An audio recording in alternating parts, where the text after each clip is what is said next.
Já ju chcem vidět. Filipovu ženu, jak je tam někde? Zkušený odborník na vztahy Palo dobře ví, že manželé by všechno měli prožívat společně. Milostivá paní. Paní Zavřelová.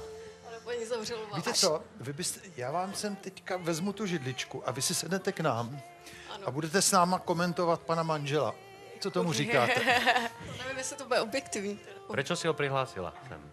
Protože si myslím, že dobře zpívá a mně se to osobně líbí, takže záleží, nejsem odborník samozřejmě, ale myslím si, že občas něco slyším. Láska je někdy slepá a hluchá.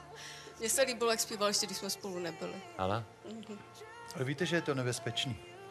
No tak na to mě taky dostal, že jo, na ten zpěv. Vážně? Aha. A keby si byl v úzkých, tak se kukaj tam, kludně, máš to dovolené, hej? Pojď. You know I'll never ask you to change. If perfect's what you're searching for, then just stay the same. So don't even bother asking if you look okay. You know I'll say when I see your face, there's not a thing that I would change. 'Cause you're amazing, just the way you are. And when you smile, the whole world stops and stares for a while.